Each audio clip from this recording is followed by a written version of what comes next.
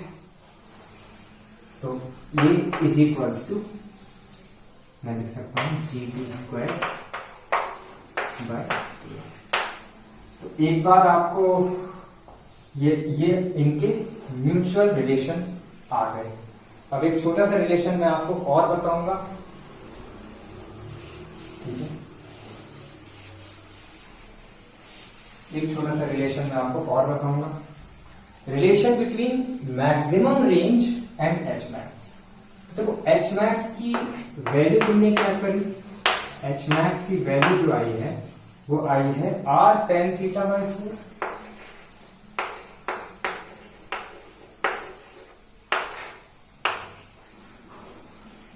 ठीक है। अब अगर मैं रेंज को मैक्सिमम करा दूं तो रेंज जो जब रेंज मैक्सिमम होती है, ठीक है, जब रेंज मैक्सिमम होती है तो थीटा इज इक्वल्स टू कितना आ जाता है 45 डिग्री, और tan 45 की वैल्यू कितनी होती है,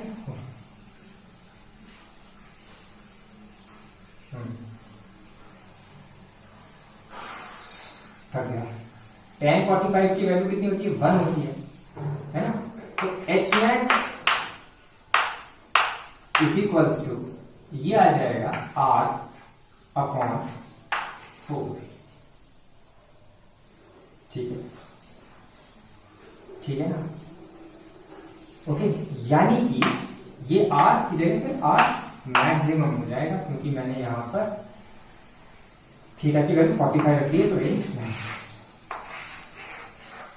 तो maximum height is always 1/4 of maximum horizontal range.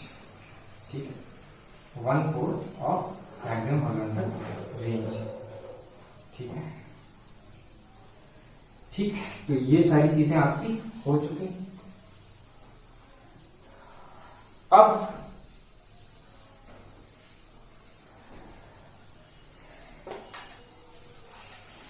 अब मैं आपको एक और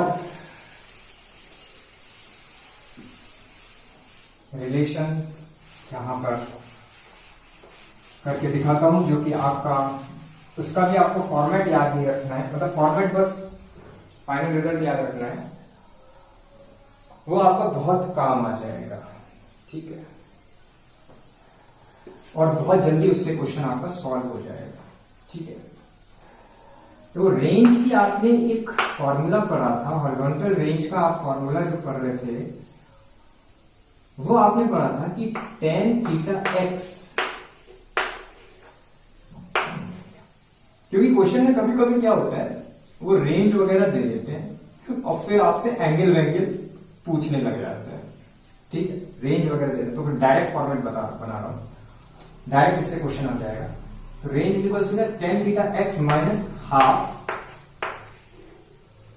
gx square upon 2u square cos square theta.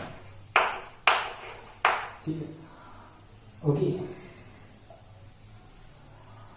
ठीक है ना। अब मैं एक काम करता हूं, मैं इस तरफ यानी कि ये इसमें मैं साइन थीटा से मल्टीप्लाई करके साइन थीटा से डिवाइड कर देता हूं। ठीक है, तो जिससे मल्टीप्लाई करो उसी से डिवाइड कर दो, तो कोई फर्क नहीं पड़ता। लेकिन अपना काम यहां पे, अरे यार सॉरी, ये r लिख दिया, so sorry, this is y, sorry थक गया बहुत सारा, y इज इक्वल्स टू, तो मैं साइन थीटा से मल्टीप्लाई करके साइन थीटा से डिवाइड करूंगा, तो ये कितना बनेगा tan थीटा x माइनस ये gx square upon 2u square cos square theta into ये साइन थीटा से मल्टीप्लाई और साइन थीटा से डिवाइड।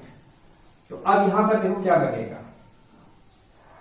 अच्छा, दूसरी चीज इस cos स्क्वायर थीटा को भी मैं cos theta into cos theta लिख सकता हूं, है ना, cos theta into cos theta लिख सकता हूं। अगर मैंने ऐसे कर दिया तो ये क्या बनेगा, tan theta x minus gx square upon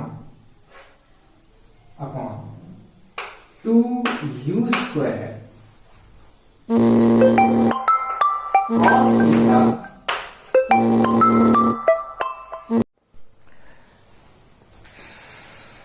So guys, y is equals to tan theta, यहाँ पे x माइनस जी x square upon 2u square cos theta, ठीक है। और अब अगर आप ध्यान से देखोगे यहाँ पे, तो मैं यहां पर इसको ऐसे लिख सकता हूं, sin theta upon sin theta into cos theta, ठीक है। अब इसको मैं थोड़ा रीअरेंज करूंगा, इसको मैं थोड़ा सा रीअरेंज करूंगा, तो मेरे पास क्या बनेगा, y is equals to tan theta, चौक छोटी,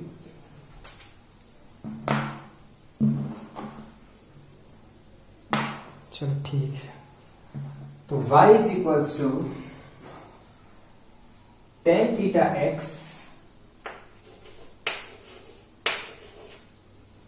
अब यहां पर ध्यान से देखना, 2u square cos theta into sine theta, 2u square cos theta sine theta, okay okay, 2u square cos theta sine theta, ठीक, ओके। अब यहां ध्यान दो, ये जो साइन थीटा है और ये जो cos थीटा है, ये sign theta upon cos theta मिलकर कितना बना देंगे, tan थीटा, ठीक है। तो देखना, ये हो जाएगा tan थीटा x माइनस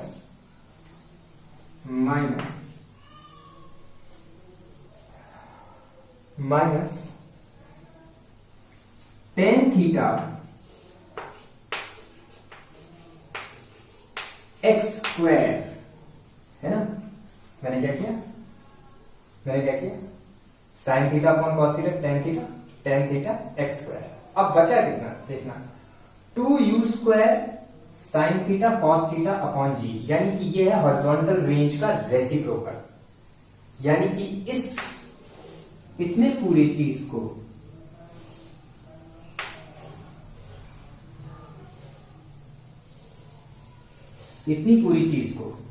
मैं 1/r लिख सकता हूं ना, 2u square cos theta sine theta upon g, तो ये हो गया 1/r, तो वो नीचे आ गया,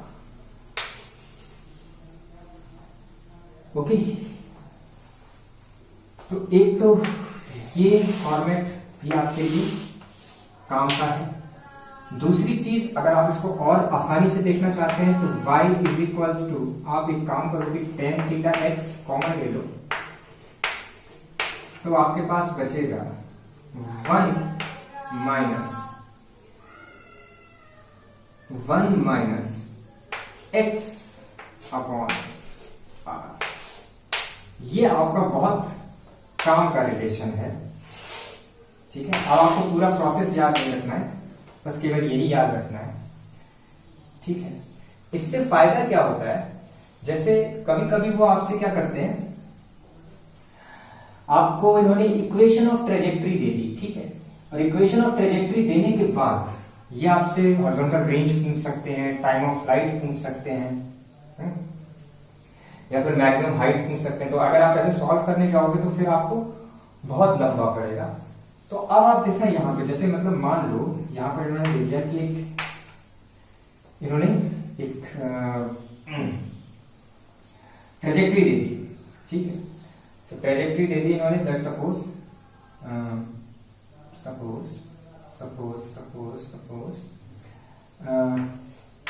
टेन, या फिर ऐसे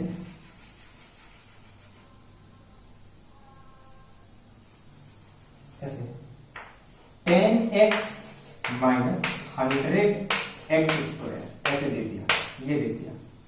अब आपसे पूछा कि बताओ फाइंड आउट हॉरिजॉन्टल रेंज, ठीक है, find out horizontal range, maximum height, ठीक है, हॉरिजॉन्टल रेंज, मैक्सिमम हाइट और टाइम ऑफ फ्लाइट, ऐसे करके दे दिया। तो अब देखो इस इक्वेशन को आप इस, या फिर आपसे एंगल ऑफ प्रोजेक्शन भी पूछ लिया, थीटा इक्वल्स टू क्वेश्चन, ठीक है। तो ये सारी चीजें इसी तरीके क्वेश्चंस को करने के लिए मैंने वो सारी चीजें, वो सब रिलेशंस डिराइव कराए और ये भी मैंने डिराइव कराया। देखो इसको, ये अगर आपको फॉर्मेट मालूम है तो कितना आसानी से ये फिर चीजें सॉल्व हो जाती हैं, ठीक है।